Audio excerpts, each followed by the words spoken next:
Good evening, everyone. Good evening, good evening. Thank you for being here. Welcome to Lyman Moore Middle School. My name is Ben Donaldson. I'm the principal here, and I'm happy to host this event on behalf of Portland Public Schools and Parent University. Roberto Rodriguez, the new chair of the school board, is here, also as a co-host. And I'd like to, just by way of introductions, just say that I'm a person that was raised by and continued to be mentored, inspired, and loved by powerful and confident women. One of whom is my sister in the audience. And my sort of pondering is, how did they get this way? Were they each once powerful and confident girls? And how can we work together to help your girls and our girls feel powerful and confident? Because that's part of our charge as schools and our work together as a community to raise these kids and help them feel that, and then know that they can go into the world and grow up and be that. And then that's part of their destiny, really.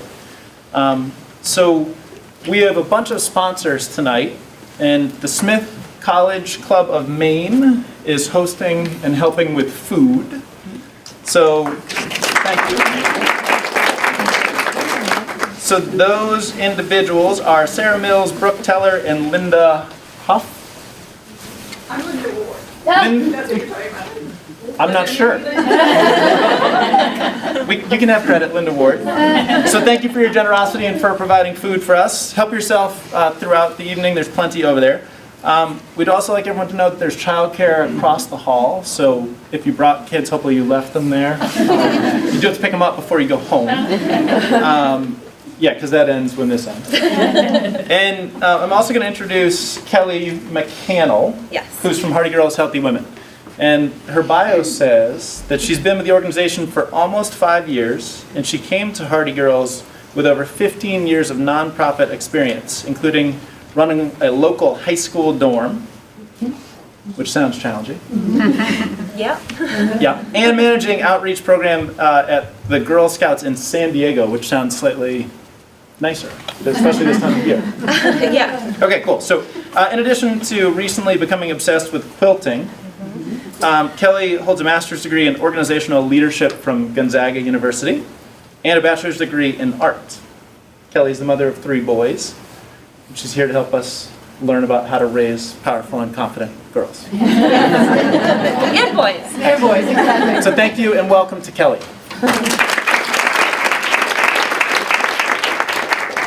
I love seeing so many people here. This speaks so much to your community. So I know that there's a PowerPoint up in front of you, but there's very little words on the slides, and a lot of them are pictures that at least I find funny, and hopefully you will too. And this is going to work a lot better for all of us if we can interact, and I've got questions for you and all of that. So I want this to be a fun event for everybody. I will leave time for some questions at the end, but feel free to stop me throughout and bring up any points. I want to hear what you have to say. So as you said, I'm Kelli McCannell. I'm the executive director. I've been with Hardy Girls for 5 years, but I professionally stalked the organization for about 3.5 years before joining. So I think of it as a total of 8 in my mind. So originally I am from San Diego, and the high school that I managed was MCI in Pittsfield. They have an international dorm, so I was in charge of that for a while. And it was very fun, and it really, bringing what I now know of Hardy Girls and realizing how much I applied that there has been really interesting to watch that and how much it's influenced my parenting. So, how many of you have heard of Hardy Girls before this event? Oh, yay, that's good. Hopefully all in a good way. So our mission, here we go. Hardy Girls takes girls seriously and puts the power in their hands to challenge a society that ignores their brilliance. We dare adult allies to join us in standing with girls, so just by coming tonight, good for you, dare accepted. And our vision is girls causing a ruckus. Now for us, what do you think of when you think of the word ruckus? Chaos. Chaos? Noise. Noise? Pushback. Pushback? Anything else for ruckus? breaking the rules? Breaking the rules. Are you getting terrified now that this is what I'm teaching your girls and this is your definition? Causing a ruckus. Ruckus is actually when you disrupt the norm. That's the technical definition of it. And so we put that in our mission knowing, or our vision, knowing that there's a slightly negative connotation to the word ruckus. But when girls are disrupting the norm, they often get slightly negative or very negative connotations applied to them. So what we're asking girls to do is kind of look at those norms and shake them up a bit. And that doesn't have to be loud, that doesn't have to be flipping tables and like marching and things like that. It can be very quiet ruckuses as well, and it fits for whatever that girl needs. So, how many of you have ever planted anything in your life, whether or not it lived? Okay, so if you get a packet of seeds, it has instructions on there. So what did the instructions tell you about those seeds? How much water they need? How much water they need? Light. Space. Yep. What else? The right growing conditions. The right growing conditions for that seed. So if you take, you open your packet and you take the seeds, and maybe it's a sunflower, and ignore that sunflowers are super hardy and grow practically anywhere, but you take a sunflower and you chuck it in the middle of the woods, in the dark place, and then you just leave it there. What's going to happen? Not a lot. Not a lot. It probably won't grow, or if it does grow, it might look a little like this. So what you do every day is you'd go out to where you chucked those seeds, and you'd bend down and you'd say, "Come on, seeds, you can do this." If you could just shove those roots down and stick your stem up a little bit more, everyone would listen to you. If you could kind of put a little bit of pollen on your face, people would want you in their bouquets. If you just reach those leaves out a little bit more, then maybe people would notice you. Right? Is that what you would say to the seeds? What would happen if you said that to the seeds? Nothing. Or someone might call the police and report you. But yet, how many times have we said very similar things to girls? We said if you just smile more, if you watch how you speak to others, if you stand up a little bit straighter, if you have a little bit more confidence, you'll be great. But we're totally ignoring the soil that that girl is planted in. And when I say soil, I mean home, but I also mean school, I mean media, I mean all of the things that we are all planted in together. It's not just the girls. The boys are planted there too. But hardiness is looking not at that individual as what's going on wrong, but instead at that soil. And how can the individual then impact that soil with commitment from others? So, in a nutshell, see, I'm gonna laugh all night. Hardiness is about changing the soil, not fixing the girl. A lot of times we get calls from schools after something has happened, whether there's been harassment or some incident, and they call and say, the girls are being horrible to each other, the girls are doing this, the girls are doing that, can you come fix them? Can you come help us? And we're like, we don't fix girls. We can definitely come work with your girls and try to figure out how this environment is causing this reaction. But you have to know, we're probably gonna get them mad first. And surprisingly, most people still let us come. The wonderful part about Lyman Moore is that we're actually in here in the school right now working with the girls. And these girls have no problem speaking up, and it's amazing. And home life, if they have no problem speaking up, it might feel less amazing, but in our programming, it's awesome.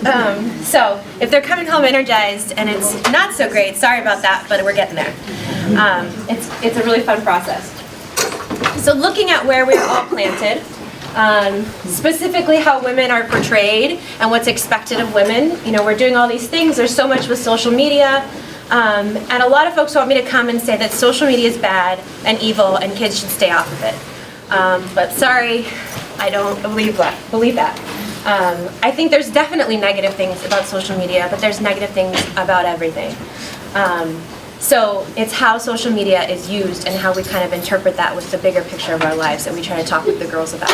But we definitely do talk with them about, are you only posting the 7th selfie that you took on Instagram so that it looks like this is how you always are and only the happy parts? So it's not that we don't discuss the negative parts of it, but we also try to say, here's how to use it in a positive way. And we're all planted here too.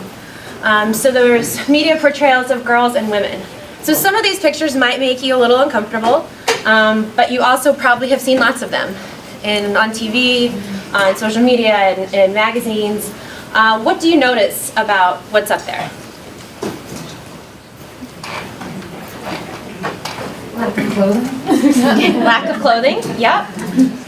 The women across the bottom, it says perfect fit, perfect comfort, perfectly, that's a perfect body. Emphasis on perfection, yep. They're all skinny. They're all skinny, even though they say a body for every body, as if this body is a ton.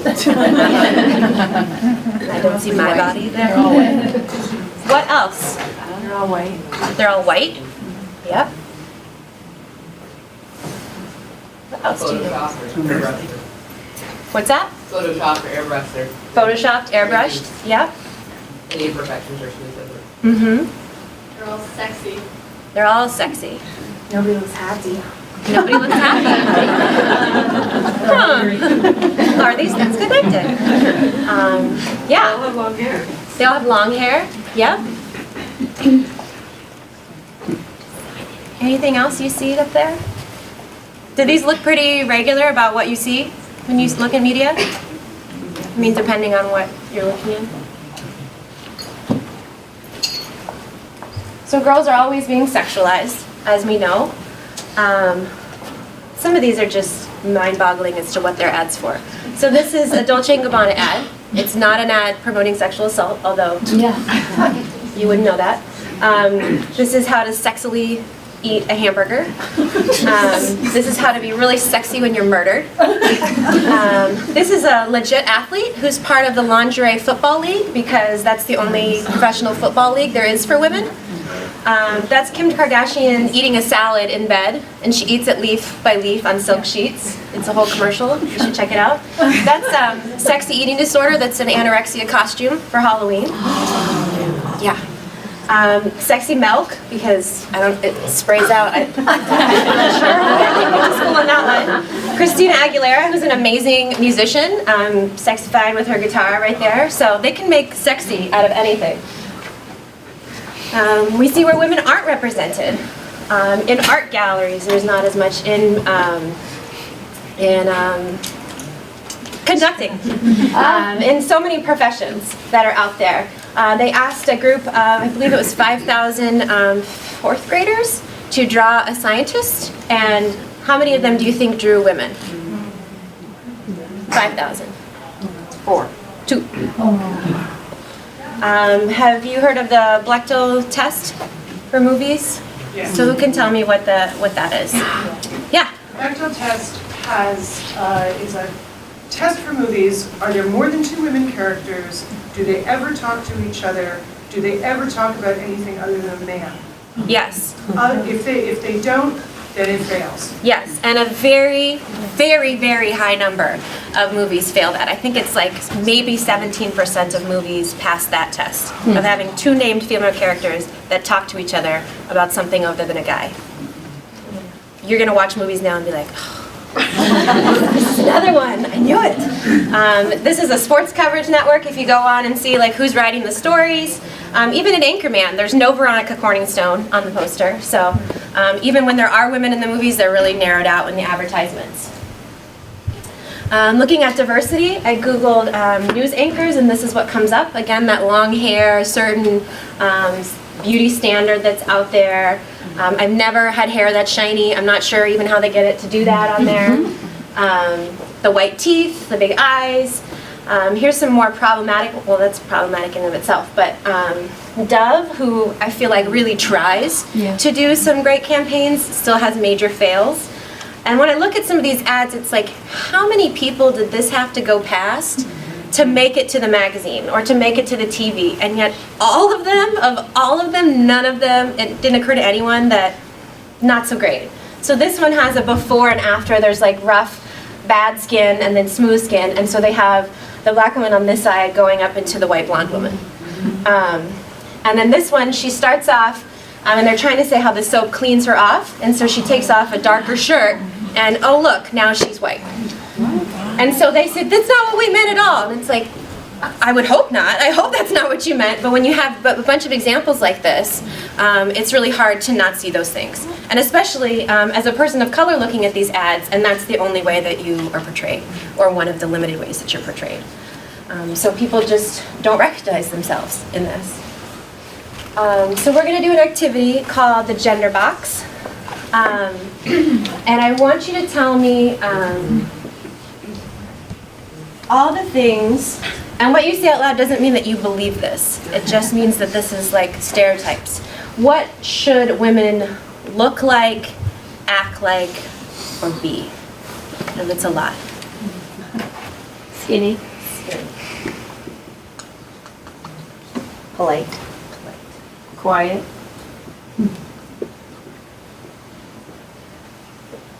Oh, there's a lot more. Nice. Nice. You get a whole lot more Smart. box. Smart. Okay. Not take up too much space.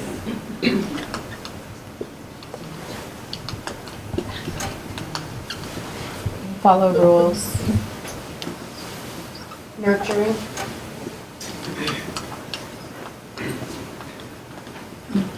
Mothers.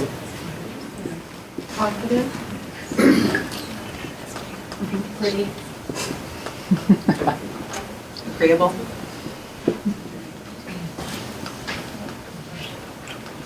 Put together.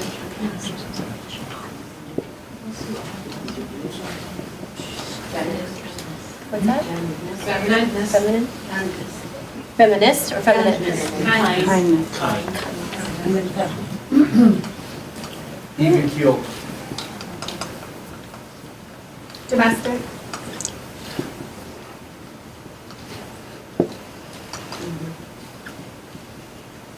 Not domestic. Less emotional.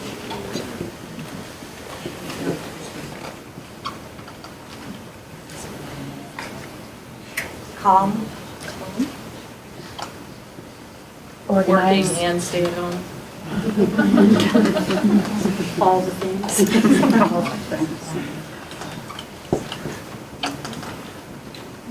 Not shrill.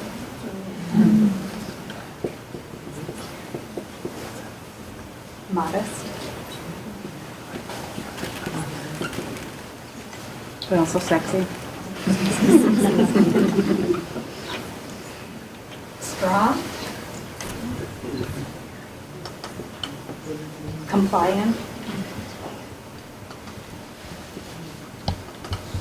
Not funny.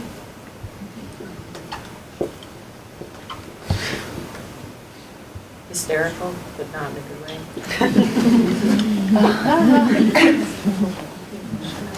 Self-effacing.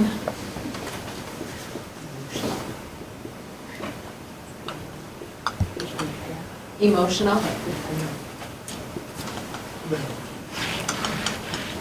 Live. What's that? Live. Live. Manageable. Non-competitive. Empathetic.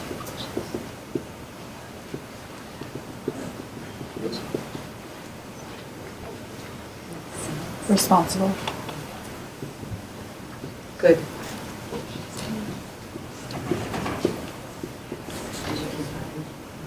Organized. Giving. Forgiving.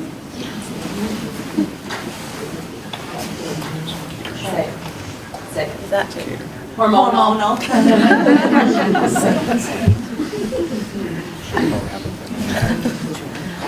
okay? And so let's do one for men. What are men supposed to be, look like, do, act like, say? Brave. Brave, strong, tough, Strong. In control.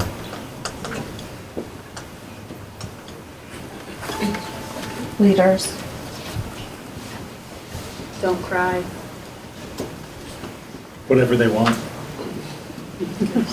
Oh, so you do know that. Athletic. Stoic. Handy. Confident. Confident, what was the other one? Powerful. In charge. A provider.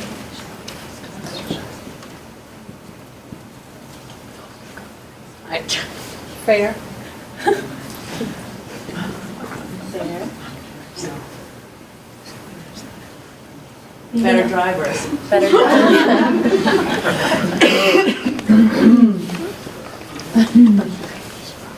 Breadwinners.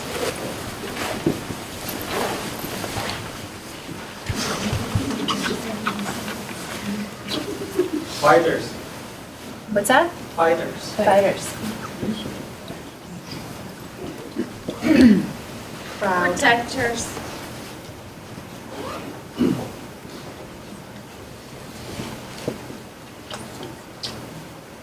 Tall. Authoritative.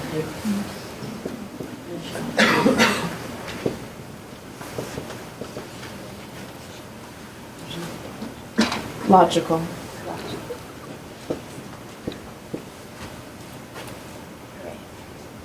Does that feel like a good list?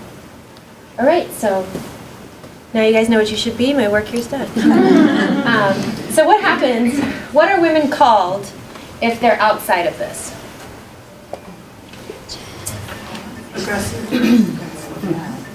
Bossy. Bitchin'. Bitchy and hormonal. Unlikable. Cold. Feminist. The F word. Unreasonable. Irrational. Unsuccessful. Cat ladies.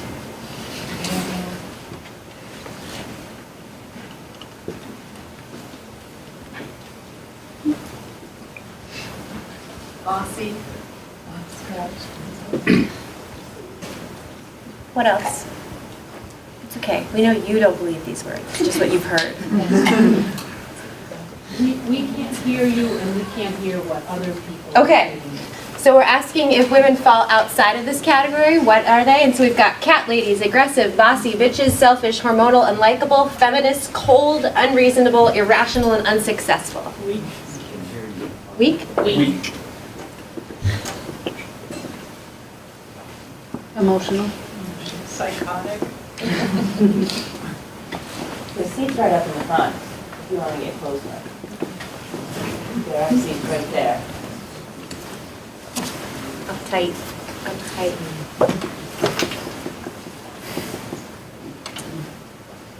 Nags. Know-it-all. Drama queen.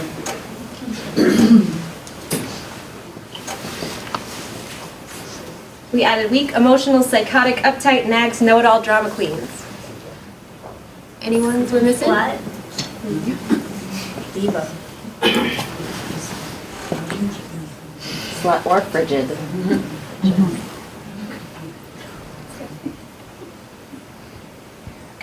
Anything else? Single. Divorced.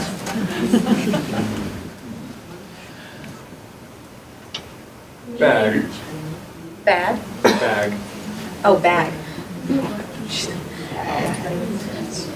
Hag. Mean.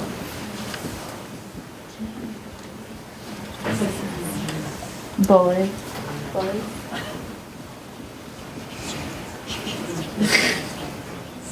Any other fun nicknames? All right. It's the one that nobody wants to say.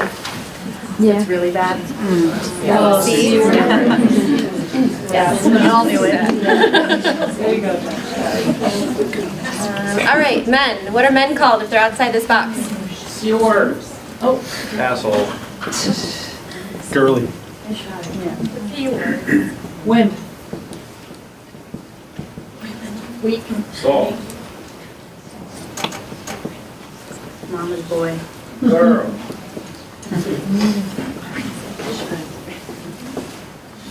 The F word.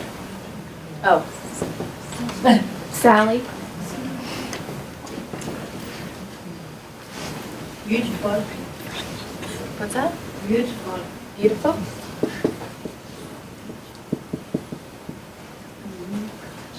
I do appreciate when my husband's handy. I'm gonna say, I do appreciate it. Oh, these aren't all bad. Doesn't have to be bad to be in the box. I do. Yeah, it's mostly like if you don't fit and you're called these names, because not everyone's handy, so. If you're not handy, you're useless. Useless? Rebel. Unsuccessful.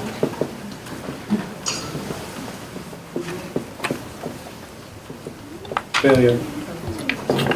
Loser.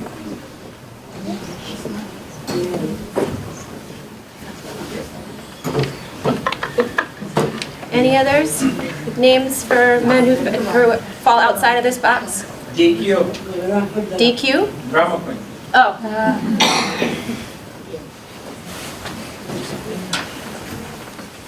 All right. So again, what's in the box is not necessarily a bad thing. It was pretty easy for us, though, to come up with these boxes, right? You didn't have to think too hard, and probably if you were thinking about something, somebody else said it, and even with the names outside of it. So kids have a really easy time doing this activity, too.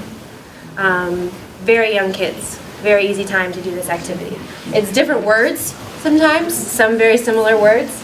But this shows you again about our soil and where we're planted. If it's this easy to come up with a disparate group coming up with all these same things. And you'll notice that a lot of the insults for boys relate to what? Being girls. Being girls. So that's like the ultimate bad thing, is to have anything to do with being feminine or girly. So just thinking about, it doesn't mean again that we have to change any of these things inside, and if your daughters or sons want to be some of these inside the boxes things, great. But are they wanting to be it because they want to, or because they think they have to? And if they don't want to be these things, how do you help them handle being called these things and changing that narrative around those things? So we tell girls a lot about girl power, and we've really consumerized girl power. The girls do not recognize these people, but hopefully all of you do. There was talk of a reunion. It has been shut down, I believe. No, they're doing a world tour. They are? Foster's the only one that isn't gone. Oh, They sold out. Got They it. sold out the tour. Oh, wow. Maybe there is still girl power. Baby Spice was just on Good Morning America. Yeah? She's gonna be hosting one of the baking challenges. You know, they have world baking challenges. You've taught me something today. This is wonderful. I just learned that Emma Stone, the actress, her real name is Emily, but she loved Baby Spice and her name is Emma, so she asked to be called Emma. And now she's like, what was I doing? That's ridiculous, but the name's already there. So if you have child actors, be careful what you let them rename themselves. All right, so the power that girls have, which is largely manufactured, is this power to choose a type. Oh, if you don't like what you are, you can just kind of go in here. So they're always like separated by there. This tomboy, the girly girl, even with mothers, you know, oh, she's the stay-at-home mom, or she's the crunchy mom, or she's the working mom. The shows that say this, if you Google types of girls, this is what comes up as the options for images at the top there, which is, Google is fascinating to me, and also terrifying. So girls can kind of flip between, but again, they're boxed in. And there's not that much difference between the types. You're still expected to be those things, but you can like wear pants sometimes, or you know, put your hair in a ponytail and a baseball cap sometimes. But you're still subject to maybe being called outside of the box, depending on how many times you wear the pants. The power to make ourselves over. I love that they keep having these movies like how Sandra Bullock was hideous at the beginning of the movie, right? And all these people that were just like, oh my gosh, we never saw that they were pretty. And so if it's like, if I take my hair down and take my glasses off right now, you're all gonna go, oh, because I look like a But it's like, don't worry, if you start off hideous like these actresses, you too can be made over. Do any of you remember the show The Swan? It was terrifying. It was a makeover show, and luckily it only lasted one season. Apparently, America does have its limits. But instead of just being like made over like this, they did full-blown plastic surgery on you. So like face, body, all of these things. So they were the ugly duckling, and then you turned into the swan at the end, and they spent hundreds of thousands of dollars physically altering these women's bodies. So when you have shows like that on TV, girls are thinking, well, this is my hope. This is the power that I have. I can always make myself look better or look more like this type that they think people want. Which of course also is money and white and all of the things that we've talked about. The power to shop and party. There's so many images of women shopping, of girls shopping, and shopping costs money. So again, this is limiting to people who have the resources. And even if you have the money, if you enjoy shopping, which I largely do not because we live in a society that doesn't make clothes that fit your body. But we still want to present this to girls. So even when she's like got her purse and she's moving along, like it's so easy to be, managing a household. You just need a purple phone to do it. And then to build a Lego, she's just hanging out in her spa at home, and she can just push the grocery cart, put whatever she wants in there. So they're minimizing really important jobs by making them like tiny and plastic, and making these ads. So this is the show, Say Yes to the Dress, and that's Housewives of Beverly Hills, where she puts on the white party once a year that I'm pretty sure costs more than like 20 years of Hardy Girls operating budget. And it's not to say that you can't watch these shows or can't enjoy these shows, but just thinking about the messages that they portray to folks, that they're spending $20,000 to $50,000 on a dress for one day, and they're often buying a couple dresses. And so we're like, look, you can make yourself this princess on this day. You can make yourself this, and it's this pretend power that we kind of tell girls that they have, or that they don't have, which means they're not as valuable. Of course, the power to be sexy. These are heels for babies and toddlers. They're like cushy, so they're not expected to walk on them. They also sell thong diapers. Oh my gosh. And little bras for babies and things. It's terrifying. This is just a very, very small glimpse of these. And all of the makeup tutorials that you can see online, again, that making yourself over. You can be sexy if you just put enough contour and you pluck enough and you do all these things. You too can be a sexified toddler. And this is a big one. And sometimes it's not as blatant, it's a little bit more subtle, but that power to fight with other girls. And so when you the girls maybe start realizing that they're mad about some things, they're like, it's her fault. That's what society likes to say, is you're up against these other girls, and there's only a small slice of that pie, and it's the zero-sum game, and this whole myth that we have in all different separate groups. We've got it through races, we've got it through classes, we've got it through all these ways. This one says, 4 to 5 girls you hate, ask for this product by name. Fashion versus style, the who wore it best, The Bachelor, where they're literally getting them drunk and having them fight over a dude. And then just all these images of girl fighting, and we say how girls have so much drama, and they're so catty, and even the language that we use kind of diminish what the seriousness of what's going on. And often girls are fighting because those are the only other people that they can fight with, because they can't fight men, they can't fight guys, they can't fight their parents, even though they try that too. But ultimately that the other people hold too much power for them to kind of overcome that, so they turn on each other often. But it's not in the nature of girls to fight with each other. We're not catty biologically, but it is something that's sold to girls. So the girls and the women that are planted here have some common symptoms that we see. They're either trying to kind of fit into those things and feeling like they can't quite do that, or they're trying to say, I don't want anything to do that, and then they're sort of like these outcasts. So they're taking some like quick fixes that are going on, so they're like, I feel horrible, and these things make me feel better, at least for a little bit. So this is kind of what you're seeing, and we call that resistance for survival. So they know they're not happy with what's going on, and they're trying to resist that, but they can't quite see like the forest for the trees, like the future of what it could be. So they take on some of these quick fixes where they're silent, or they're shopping, or they're mean girls, or they're sexting, or they're looking for likes online, which is like the same brain cells as sex and ice cream, as if you get likes on there, it activates the same things in your brain. all kinds of different things that they're like, I just need to feel good for a moment because I don't feel good a lot of the time. So these are the ways that they kind of resist, but only for survival. And what we want to lead them to is hardiness zones. So we can push back against that. And hardiness zones are defined by 4 C's. The first one is control. I love this girl's picture. She was at one of our conferences and we're like, hey, can we take a picture? And she's like, hold on. And she writes this down and then goes like that. So when girls have control over something over than just how sexy they are or how they show up their body, they have control over friendships or what classes they're taking or all these little ways that as kids they don't often get control. But anytime you can say yes to them, think about how big of a deal is this going to be. Like my sons refuse to cut their hair. And it's looking bad, it's not good. And I'm like, but if you wanted to grow out, I could just cut some of the back. And he's like, no, it's fine. And then I'm like, Kelly, it's hair. Who cares? If people are judging me at his school because I don't cut his hair, oh well.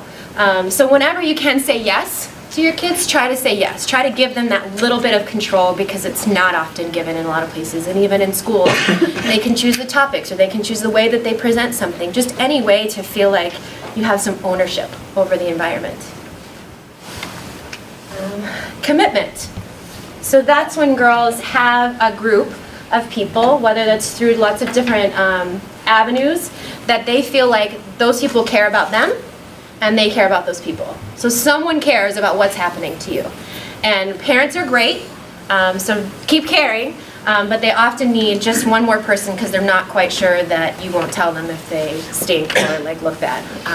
They need another vetting process for that. So being involved in some way, even if it's just 1 or 2 other people that kind of commit to that child. And then challenge. Once you feel comfortable, you feel like you have a little bit more control, and you have people that care about you, how are you challenging that? And it doesn't have to be, these are some extreme examples, but it can also just be a little thing that they're not quite sure that they can do, and you say, yeah, you can totally do that. You can deliver this class presentation out loud, or you can sew a project that you want to do, or whatever it is. Just kind of challenging them to say, I see you, you're great, and what is it that you want to accomplish, and how can we get to that next little step? And finally, if all that's happening, we've hopefully got critical thinking happening. So this is a huge part of our programming. We do a lot more asking of questions than we do giving girls answers. And sometimes we don't even know the answers. And if a girl asks the question, then we say, who knows the answer to this? And someone else in the room will jump in. So we're trying to honor their knowledge as well. But saying you don't know the answer to something isn't a weakness as a parent. I think sometimes we feel like we have to be able to present this knowledgeable, united front. And sometimes I'm like, I don't know. I didn't eat much today, so not a whole lot's happening here. And so now my kids are like, did you not eat, Mom? They know when I'm not being totally responsive. But we want girls thinking about those things because we can kind of regurgitate some of this stuff to them. But later, if they haven't critically thought about it and how to apply it, then it's kind of useless. It's like math if you don't use it. Sorry, there's a math teacher in the room. I love math. But so it's also getting them to kind of say, how does this go over here? And how does this go over here? What would that look like if I tried something new? And they're just allowed to kind of rearrange the world a little bit and ask questions about, is that the way that it has to be? Or could I try something else?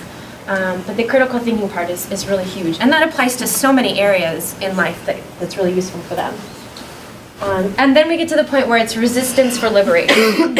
So they might still be mad. They might still feel out of place. They probably will. But at least now they're like, I want to do something about it, and I want to move in this direction. And so there's choice there. They've critically thought about what their world could look like. They feel like they have support from other people. They feel like they can make some of those choices. And so now they're moving along kind of a healthier path of resistance to liberation. So you are the nutrients in this soil for girls, one set of the nutrients at least. We like to talk about the difference between mentors and muses. Mentorship is wonderful and definitely a great thing. But often mentors are like, I have this knowledge that I'm going to give to you and kind of impart to you. Whereas with muses, we try to recognize the value in everyone and say, you've got this knowledge, I've got this knowledge, let's share it together and see what else we can bring up as combos or as people together. So obviously in parenting, there's times where you have to have the control, you have to maintain the safety. But there's other times where you can say, teach me about what you learned in school, and letting them be the expert, letting them kind of be more involved in the conversation other than just reporting out. So I want you to think about who is or was a muse for you. I usually have it be a woman because we're Hearty Girls, Healthy Women. But if a man fits this for you, you can do that. So I'm going to give you a couple minutes to think about it, and then I want you to turn to kind of some partners around you and feel whatever you feel comfortable sharing about this with them. So does anybody want to share anything that they talked about, any of the person or something they heard from other people? Don't talk over each other.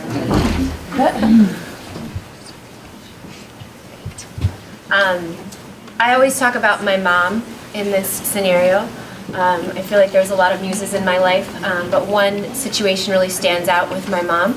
I think I was about 7, and there's something had happened in my neighborhood that, like, I don't know if a girl got exposed to or something icky had happened.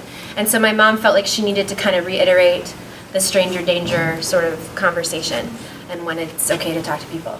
And so she was telling me how I'm a really smart girl and I know a lot of things, but if an adult comes up to me and asks for directions, that's kind of weird for an adult to do that or ask me for something because I'm 7 and the adult should know that they should go someplace else.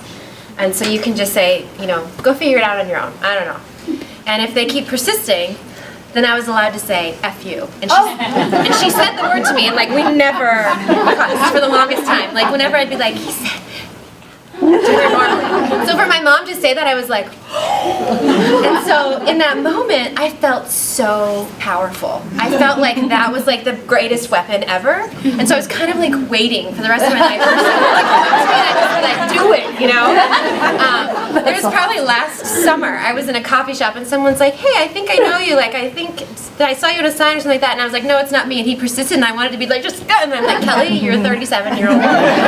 You're in a public place. You're fine. But that was a moment that she took that and she kind of acknowledged what was in me, didn't make it a scary thing, but she was just like, you have some power here and you can just tell him to get out of there.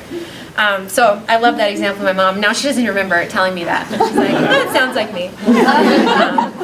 But any others that anybody wants to share? It doesn't have to involve a curse word.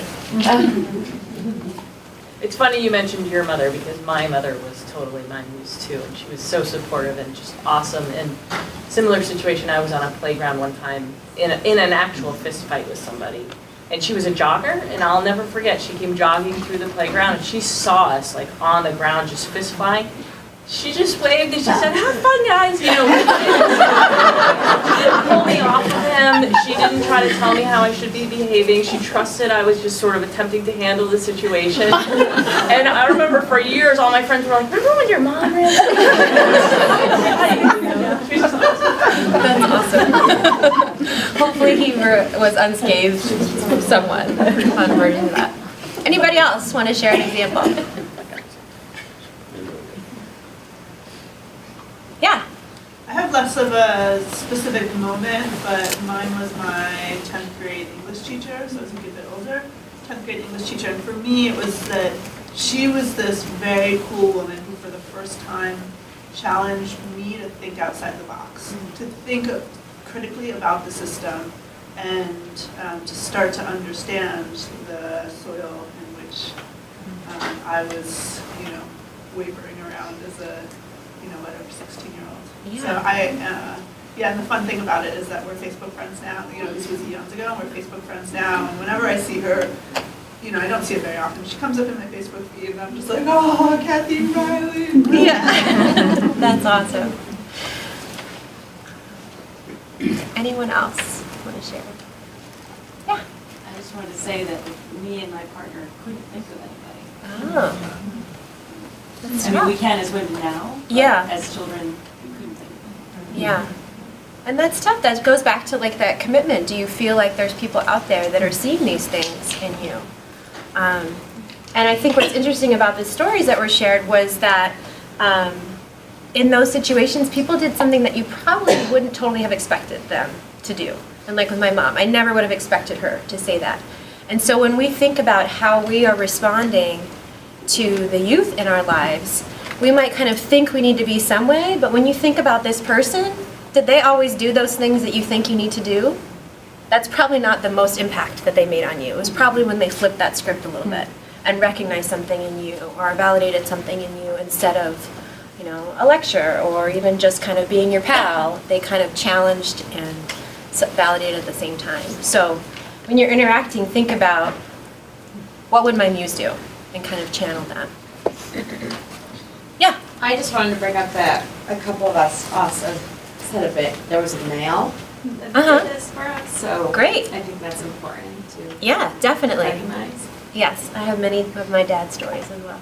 Yeah, my father was a stay-at-home dad for a number of years, and he was the one who, when we got out of the tub or shower, went down into, heated up the towels in the dryer and brought them up. Oh, So you had nice. warm towels when we got out, you know, so he was, you know, he fit that job better. And Yeah. once my mother was older, when I was older, I could appreciate what she was doing and what she was, because I was just looking through it with different eyes. Right.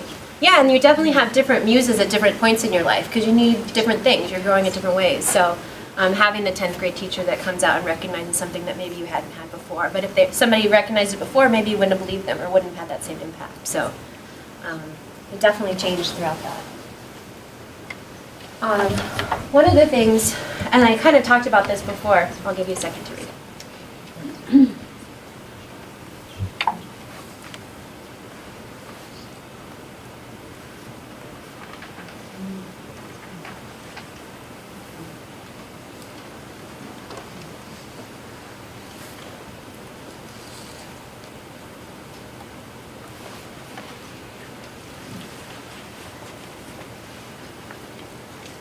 Again, as parents, this is a little bit harder for me to do with my sons than it is for me to do with your daughters when I'm working with them in schools. Because there's that safety aspect and wanting to keep them safe, and they would never wash their hair if you didn't kind of impose some things on them. But keeping that in mind of like, am I doing this because it's actually a good thing to do? Am I setting these rules because it actually means something? Or am I just forcing him to cut his hair because I don't like how his hair looks shaggy on his head? So feeling like we have to be a role model, again, back to those muses. Sometimes the muses were role models in different ways that we never would have expected or called role modeling. So just thinking about that. So now we're going to go through some ways to create hardiness zones in our communities. And there's actually a flyer over there that has all of these things on it. So you can take one of those at the end if you'd like. So just listening to girls. When we're working with girls, sometimes we went to one school and we usually go for 4 sessions at schools. And the first time, the girls barely spoke. It was just like walls of silence. And we're like, okay, well, let's talk in small groups, or maybe if you write it down first. We tried all our techniques, and they were still just like, and so we did what we could do. And then the next time, we kind of came back, and there was a lot of the silence. They'd eased up a little bit, and they would talk to each other in our presence, but still not that much to us. And then the third time, I wasn't able to go, and my coworker texted me afterwards, and she's like, they exploded! And it was just like that constant of like, we're coming back, we're still gonna ask you questions. It's easier if we're all interacting because we're not up there just talking at them. But they don't always believe you at first that you're gonna listen. And they don't always believe you that you actually want their opinion or their thoughts on things. And sometimes when you ask kids for their thoughts on things, and they tell you this story that's like rambling on, and you can't quite follow the plot line, and you're like, okay, and then you think, well, that didn't go well. But they don't have a lot of practice being these articulate beings who know exactly how to express themselves. So just listening to them over and over and over, just how you listen to, hopefully, other people in your lives. And just like other people, we all know when someone's not listening to us. We know when they're composing their grocery list instead, or composing their response to you, or other things. And it doesn't mean that of all the times the kids come to you and say, like, I've got something important, you have to stop everything and listen.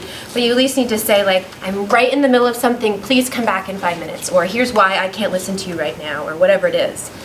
So I don't want this to be like you have to just be open season for your children whenever they want to share. But making sure that they understand why that's not a good moment and coming back to them and say, hey, you wanted to tell me something about that. It's really important that I hear it. And after that school, we went and talked to their principal. It's not Lyman Moore, just so you know. Those girls talk. But we went to the principal and the guidance team, and they said, well, what should we do next? And we said, well, you should have a youth advisory board for your school. But don't form it unless you're going to actually listen to whatever it is that they tell you. So you can put restrictions on it and say you only have control over the lunch menu items, which I know would not be the case. But you can tell them exactly what you want them to decide, but then you need to listen to that. And they said, well, how would we know who to put on the the youth advisory board? And they're like, should we just have people self-identify? And I was like, no, because then you're going to get the people that kind of stand up for everything, and they may not represent all the folks that are out there. And so we said, give us a yearbook. And they gave us the yearbook, and we said, this girl, this girl, this girl, this girl, this girl, this girl. And we pointed out, 10 girls. And they said, this girl? We're like, yeah, she has a lot of influence in her classrooms. It's not always the most positive, but people always listen. And if you channel that into something, she's big. And then they're like, this girl? So we kind of went through one by one, and they're like, she spoke to you? And we said, yeah, she chimed up a lot of times, and she had this group of friends, and they were really, so I think just listening, people really underestimate the value in that. And people think that we choose these girls that are already empowered and they're already these activists. And they're like, well, yeah, of course it's easy to work with them. And it's like, no, they weren't. It was all in there, but we just listened to them. It's really not as rocket scientist-y as it might seem. You listen and they just feel valued and they'll share. So part of that is thinking about what prevents you from listening. Or triggers you might have if someone does something. So when my kids, if they're getting in trouble and they smile at me, I cease to listen. And my husband knows this, and I tell him, and I'm like, you gotta step in here, and he's like, okay, let's handle this over here. And I've said that to my kids, when you smile, it really makes me feel like you think this is all funny, and I'm really frustrated here, and I'm upset. And so, now my son will say I'm only smiling because I'm nervous and I think you're going to yell. I'm like, okay, at least that's why. So again, turn to a partner and just really quickly share something, whether it's a topic or an action or something that you think prevents you from really hearing what another person is sharing, whether it's your child or your partner or whoever. Go. All right, anybody want to share what keeps you from listening? What keeps you from listening? Thinking about what's coming next. Thinking about what's coming next. Yes, definitely. What else? To get to the point. Taking too long, rambling. My husband and I often say, get there faster. I refrain myself with the kids, but what else keeps you from listening? Phones and devices. Phones and devices, yep. Distractions. What else? When someone opens with, you should just. Oh, yeah. Done. You should just stop talking because I'm the opposite. Yep. Anything else? One more. What keeps you from listening? Exhaustion. Yes. Yes, that's a big one. So we also, when we're listening, we kind of control the way people try to talk sometimes. So it's either stopping their talk and saying nope, we're not talking about this. And again, if it's not the right time, and it's bedtime, and they're saying, oh, I'm hungry, oh, I want to tell you about this, and you're like, you just don't want to go to sleep. Then you can say, I want to hear everything you have to say, not right now. So there's a difference between stopping and saying you are not allowed to speak anymore with no reasoning, and another kind of reframing of this is not it. We shape the way that kids talk, and so we're kind of saying oh, what you mean to say is this. And so that's kind of teaching them that the way that they're saying it isn't great. And sometimes it isn't that great because they're not totally communicating, but they're finding their words there. So if you do have to say I'm not sure I understand, or I think what you're saying is this, tell me if I'm wrong, but kind of again put that back to them and not just say you're not making any sense at all, crazy person. Or we just kind of ignore it. So I do ignore some of my kids' talk because I don't want to hear what they're saying about me or whatever is going on. Not that it's a helpful thing, but like for instance, we were in one class and we were talking about sexual harassment in schools. And this girl at the back of the class said, I kind of like it. And she said it soft enough that we could have just been like, nah, and moving on, you know, like not hearing it. But every single one of those other girls heard that. And if we would have moved on and not addressed that, that says so much more than if we just talk about it. And also, none of the rest of those girls are listening to how we move on because they're like, oh, she said that. Yeah. Did you hear it? And so instead we said, what do you mean by that? Tell me. And it turned out that she, you know, didn't get a lot of positive feedback from people. She didn't get a lot of attention from other folks. So when someone said, hey, looking good in that shirt or whatever they were saying to her, she kind of liked it. And so that's a totally different conversation than if we just kind of left it at the face value of what we thought she was saying. So ignoring, if they're calling you names or something like that and you don't want to deal with it in the moment is one thing, but ignoring when they kind of drop these little bombs out there, like pick those up and say, what is this? Tell me more. Remember that there is no typical girl. These are all these girls from our conferences. But when we kind of look at, I think as parents, it's so personal and it's so stressful at times, and you're kind of like, with the first child, you're looking at those developmental milestones and be like, well, they didn't say a word yet. Are they supposed to say the word? And I feel like we carry some of that all the way through their lives. Are they performing at grade level? Are they doing all these things? Are they being accepted by this? Are they involved enough? Are they, you know, a good dancer as they thought? But that's kind of fitting back into these boxes, where we're reinforcing these boxes. And there's no such thing as like normal in a lot of cases. Obviously, medically, there's things that you should listen to your doctor on. But in most of the social and things that are going on, there's a lot of fluidity in that. And so just kind of accepting her and saying, does she seem happy? Does she seem supported? Is there ways that I can support her? Rather than saying, is she fitting this one model, this one way? Teaching girls and boys to be critical media consumers. There's a lot of really great resources out there, mostly some for girls, some for the youth, and a lot for the parents as well. So I ask a lot of questions with my sons. Like we started off with them watching only like public television, and then of course like they found all these other things. And so my dad, because he thinks I ruined their childhood, jokingly, of course. But so I'll sit there sometimes and watch some show that I don't love with them and say, like, why do they treat each other like that?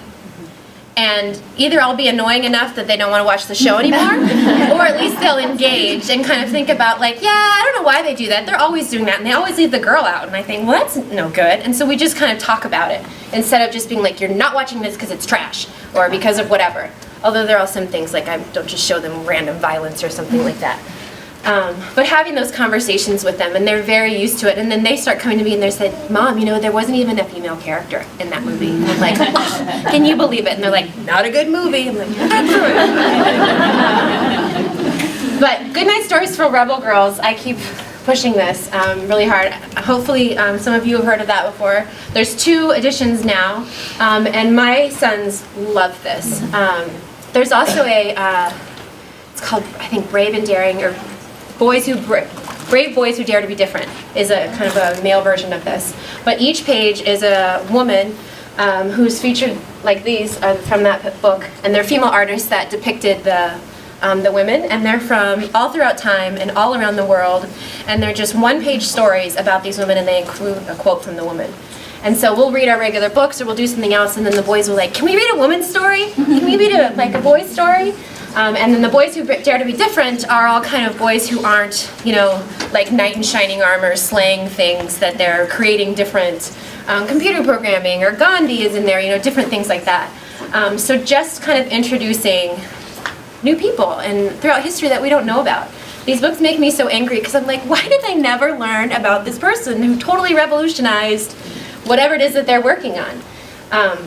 But how are you kind of plopping that in there to like asking questions about what they are engaged in and then introducing new things? They have other picture books for like, I don't know, 2 and up, Ada Twist, scientist. Yes, and we Amy love Cat, that one. Cat, and Rosie Revere, Bear, engineer, yeah. And those are great. Those are fun amazing. stories. Yeah, and luckily, although not quite enough, I think there's a lot, like Scholastic has on their website, like the diverse books, or like in Spanish, and there's more collections like that. There's a really great, Our Shelves. Someone just told me about that today. It's 2 women in Portland that founded this. And it's all diverse books, and so you can order like packets of these books with different plot lines and like different families that look different in all different ways. And so then they're trying to use those numbers to get major publishing houses to offer more of these types of books. So it's called Our Shelves. Yeah. So I found this very interesting. I teach 5th grade at a school, and when I sat at my classroom, I found lots of different books about going back to school. I mean, about, you know, girls and strong women and other books as well. And one of the little boys came up to me and said, "Why do you have all these books about strong girls, but I don't really see that you have books that say strong boys?" And I thought, there's a generation of children that don't know the history as much, and how do we as educators kind of explain that? Yeah.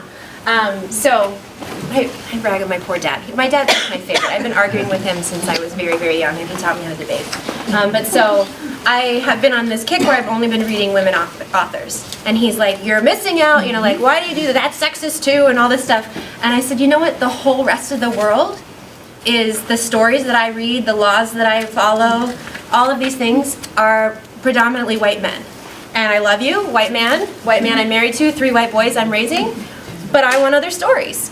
And so there's nothing wrong with learning more about what history has left out. So I think if they, you know, we do a quiz with the girls that what the percentage of directors, op-ed writers, cinematographers, lawyers, Supreme Court justices, all these things, and saying what percentage are women. And all of them are 20 or below, and most of them quite significantly more than that now. These are the now statistics. So we live in a world that has kind of an illusion of equality, and yes, we're much farther ahead than maybe we were before, but it's still largely the stories being told by white men. And I try to ask the girls in the room, if your favorite male in your life, brother, friend, father, told your life story, would it be accurate? And usually they'll say no, no matter how much they love that person, because they don't have the same perspective that the girl has going through life. So again, that doesn't make anything wrong about it, but that's how we're hearing history, and that's how we're hearing stories. And so I do get a lot of female characters for my boys to read about, because just being in the rest of the world, they're gonna get the guy characters. They've still heard about George Washington and Abraham Lincoln and all of the guys that we talk about. But unless you infuse the girls, they often won't get that. Does that help? A little bit? Okay. So, part of it is they look to you for the ways to talk about, treat, understand their bodies. And it doesn't mean that you have to be totally happy with your body, because that is a very tall order for women in our society, and men also. But it does mean that you don't always have to talk about the aspects of it or worry about the aspects of it in front of them. So I came downstairs the other day and I was like, "Does this look all right?" And my 8-year-old goes, "Mom, does it feel all right?" And I was like, "What? Who are you?" And apparently my husband had said that to somebody else, and so he overheard it. But I was like, "Yeah, I'm pretty comfortable." He goes, "There you go." And, my 8-year-old can be very precocious when he wants, and then a total spaz. So thinking about how you are presenting things and saying, you know, it's okay to talk about your body, but talk about what your body does. Your legs that can help you run, your arms that can help you lift, your brain that can help you think, all of those things. At least in addition to if you're saying negative stuff. But try to curtail some of that negative stuff, because you can tell them they're beautiful or lovely or that looks don't matter, but if you're constantly analyzing your own, they get that. do your own work. It says, we do not stomp our feet and cry at public events. We give cold stares and have other plans at Thanksgiving. So we're asking girls to deal with some really complicated dynamics that are going on and complicated relationships. And if they see you not also dealing with those complicated dynamics, they don't know how to do it. And so I had a friend once who, she was like, your parents never fight. Like, I never hear them fight. My parents are always fighting in front of me. But as I grew up, I realized I don't actually know how to fight with a partner. Because my mom would just get quiet, and she'd go in her room, and then my dad would write a letter or zoom off in his car, and then somehow they'd resolve it later, but it was not in front of me. And so I never really learned that, and I'm kind of trying to now. But that's part of doing your own work, is looking at what are you demonstrating there. Sorry, this is supposed to be about the girls, but a lot of it's on you guys. So what other aspects of your relationships that you have where you're like, oh, I'm not talking to your aunt so-and-so because whatever. What are they interpreting from that? And how do you tell them, like, this is how you talk through things? Or I just need a little bit of break, so we're not talking right now, but I'm going to go back to her later, or whatever it is. And kind of explain some of those things that might be in your head, and you might have good reasons for it, but they don't necessarily see those. All they see is kind of the action on it. So we owe it to them to not just give cold stares at Thanksgiving, but work through. Using teachable moments. So a lot of times when our kids come to us and something big and horrible has happened at school or with their friends or whatever it is, and you kind of automatically give advice, or you're like, that's not a big deal, or whatever it is, and trying to think back of those times when, even now, things that feel so huge and important and heavy to you, or as they did then, and to have someone just kind of dismiss that as like, you won't even think about that later. We now know that no one really asks you about your GPA now, or that you don't really think about the first person that you thought you were in love with. Maybe you do, which is totally fine. But there's a lot of things that we know as adults aren't going to matter. But they don't know that, and that's part of their life, is to go through that. So how do you use those moments to say, gosh, what happened? Let's work through this together. What support do you need? It sounds like you're really upset, and let's move on from there. So helping them kind of use that critical thinking, and not just to fix it, but do some of that work behind it to figure out why things happened and all that. And obviously this is age-appropriate questions, because small ones aren't going to be able to work through it as much as older ones, although they are quite astute and will surprise you often. This is a huge one, and combats that society telling girls that they have to fight. So how are you assuming that they will work together? And it's not just a naive, fake assumption of like, I'm sure you'll work it all out, but kind of saying, what is it that, these are your friends.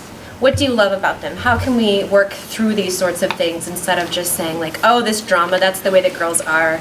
They can get so catty with each other. Was it over a boy? Of course it was. And kind of some of that dismissive language that we use without even thinking about it. So how do you kind of say, I recognize this is important to you, and I know she really hurt you, but is there a way that you can talk to her about it? Or is there, the way that you can work through that with your other friends? But somehow just kind of saying, I don't think that all girls need to fight all the time about everything, and modeling that for them.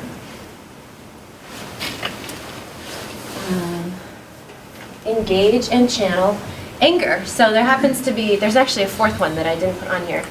These are 3 books that are out right now, all about women's anger. And so if we think about what emotions women are allowed to have versus what men are allowed to have, men pretty much only get anger, right? You can be like happy and jovial, or you can be angry. And if you're anything else, it's like you're acting like a girl. Like if you're upset about something, or if you're sad about something, you're like, what are you crying about? But for women, if you're angry, they're like, oh no, that's not ladylike. What are you so, like, you're hormonal, you're emotional, all of those things that we've said. But anger in and of itself is not a bad thing. We need to feel that so that we can actually do something with it. And so how can you help your girls recognize when they're angry in a situation, and they may not be able to really use those words, and be able to own being angry, because anger is kind of a step up from feeling hopeless. If you're hopeless, then you feel like there's nowhere to go, and it's kind of all on me and I'm stuck here. But if you're angry, inside there must be some sense of wrong is being done, and I have a right to be upset about this. And so it doesn't mean that they get to then do whatever they want and respond to it, and start hitting people, but how can they own that anger and say, now what do you want to do? So a lot of times when we go to schools, girls get really pissed off when we start talking about this stuff, because they're like, what? This whole time I thought it was me. I thought I was the crazy one. I thought this, and society was doing this the whole time. And so they get mad. And I think if teachers are in the room, they're kind of like, "Boo," like, they're gonna riot. But that's that ruckus. They have to go to the anger part of it, or to some sense of ownership part of it, before they can kind of move through to say, I deserve to be able to make change. Because if they're stuck behind it, it's not gonna come. So how do you engage that and say, like, wow, you sound really angry. No wonder you're angry. Like, that sounds really frustrating, and help them move through that. And then encouraging social change. So for us, when we write grants, we say we do leadership programs and things like that. But the leadership in our programs is through social change. Because that's a way to practice time management, to practice ally building, to practice all sorts of things.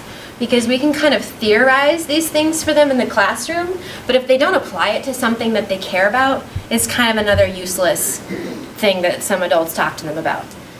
So in our Girls Coalition groups, which are in Central Maine, and we do this a little bit at the end of our workshops down here, they spend a semester meeting weekly with college students. Middle schoolers meet with college students, and they kind of just talk about what it feels like to be a girl and their experiences and gaining that trust and building a relationship. And the second semester they spend on a social action project.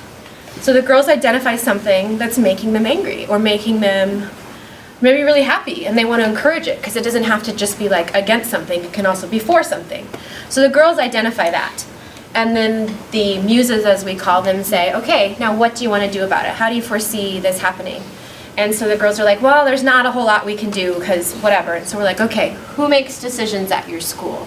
All right, do you have a good relationship with the principal, if that's who it is? No? Okay, who says yes to you?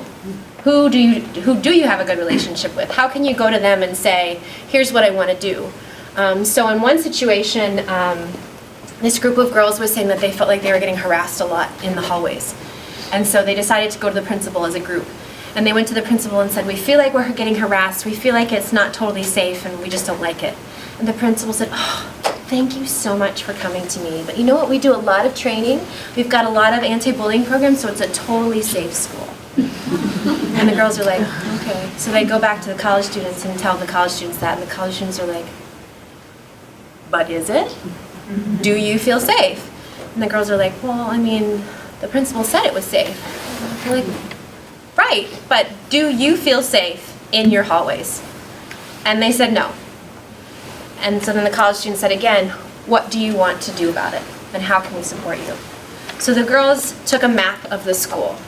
And for a week or two, they kept track of every instance of harassment that they either experienced, or they witnessed, or they heard about. And they marked it where it was on the map. And so they created this color-coded map that turned out when there was the transition time during the hallways and the teachers didn't come out into the hallways, that's when it was most prevalent.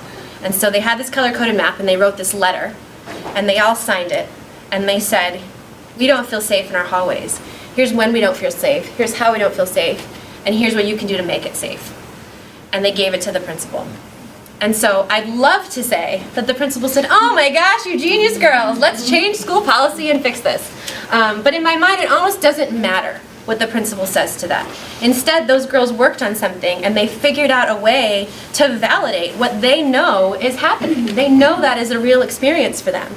And so later in the hallways, if they're not solely friends and someone says, oh, that girl's a B or whatever, they'd be like, yeah, but I worked with her on that one project.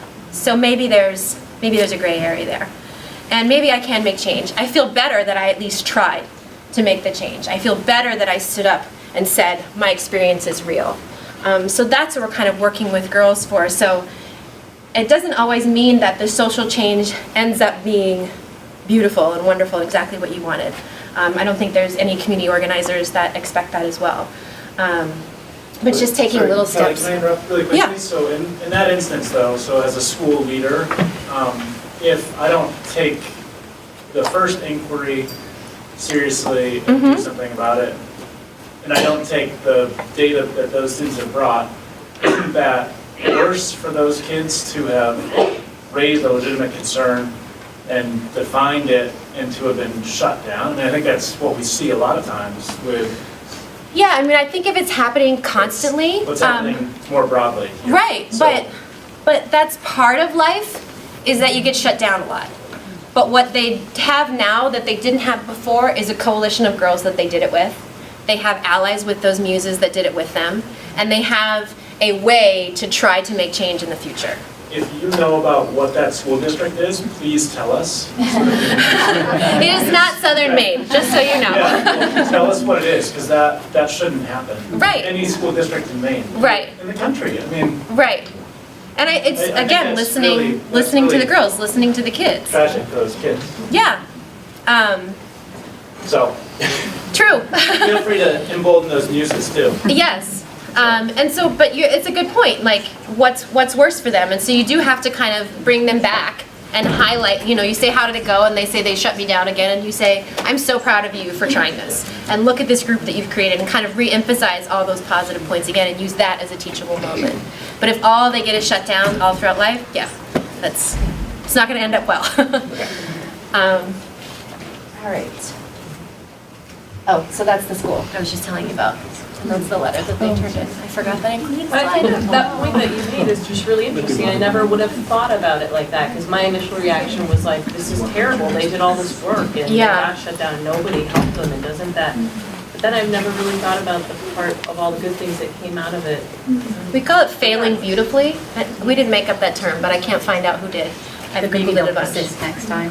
What's that? Maybe they'll persist next time. Right, and they still have the skills. They still have the problem solving that happened that they can apply then later. And maybe their emotion becomes pissed that they didn't get the response, as opposed to just feeling scared of walking down the hall. Right, and they now have this data, Right. and can say, again, even if the principal's not responding, they have this data to say, like, this is what's happening in our schools. What are we going to do next? I mean, they can then move on to another action that hopefully doesn't get shut down.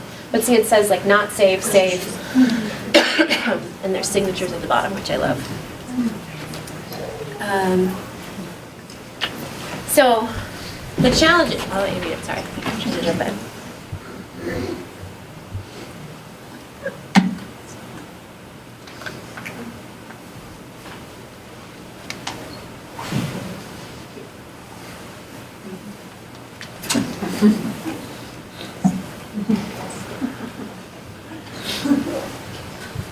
So how many times have you heard, that's just the way we've always done it, or that's just the way it is, or this is life? I think I just said that's life a few minutes ago. So that's a hard thing for kids to hear too, and if they hear that enough, then they stop being able to imagine otherwise. It's just like, this is the lot, this is what I gotta do, and I gotta figure out how to do that well, or suffer that. And so some of that critical thinking and some of that imagining with them that you can do is to say, what would this look like to you? What would a world look like where you didn't experience this, or you're upset about this? Or what would a dress code look like that didn't target girls? Imagine that. And oftentimes, administrators or teachers are kind of afraid, like, they're going to make this social action project and I'm not going to be able to let them do it.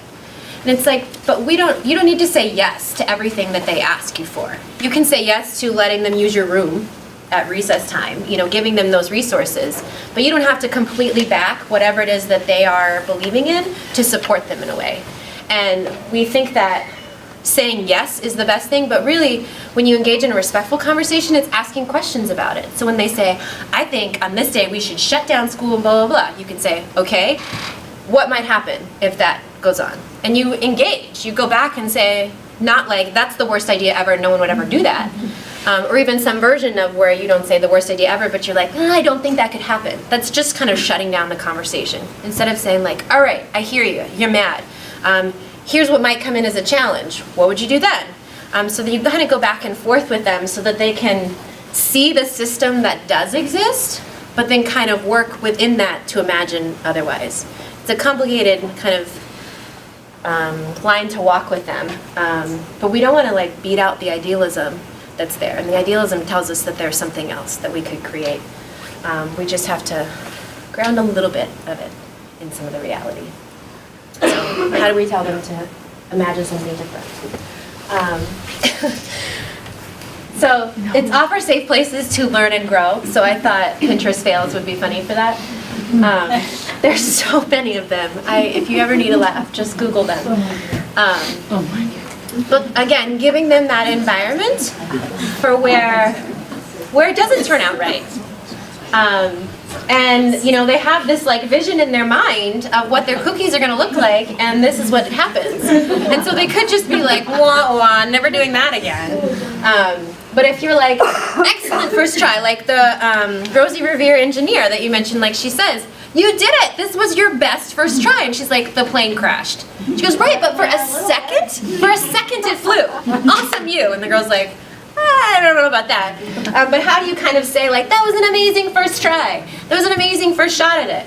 And it's not that, but it looks like a star, and this one has eyes. You know, like, how could you improve? What did you learn upon it? But they need that place to practice and grow with you, or else there's nowhere else for them to go outside of it. And they do that with so many other things, but how can they do that with their anger and with their frustration and how they want to move forward with social change and things like that? So helping them organize a rally if that's what they want to do, or just helping them stand up in front of the classroom and give a report on something they're a little nervous about. Again, and kind of at the beginning, if you can talk about, these are really hard to do, and the people that did these have been making cookies for a really long time. So let's try, but know that ours are probably going to look a little bit different, and kind of reset those expectations for them without discouraging them from even trying to make the cookies. So those are the 10 ways. So you're listening to girls. You are reminding yourself that there is no typical girl. You're teaching girls and boys to be critical media consumers. You're stopping worrying about your own looks, just like that. Take away from you. You're doing your own work. You're using those teachable moments to guide them into other moments. You're assuming solidarity between girls. You're engaging girls' anger and helping channel it productively. You're encouraging girls to create social change. And finally, you are offering safe places to practice and grow that social change. Here for the kids in your life. And good luck. Be easy with yourself and be kind to yourselves as well. So thank you so much for coming.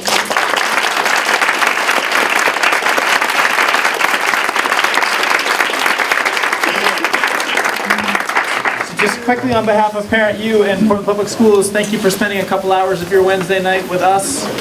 We appreciate getting the conversation started. We look forward to continuing them and helping all of our girls grow up to be confident and powerful. That's it.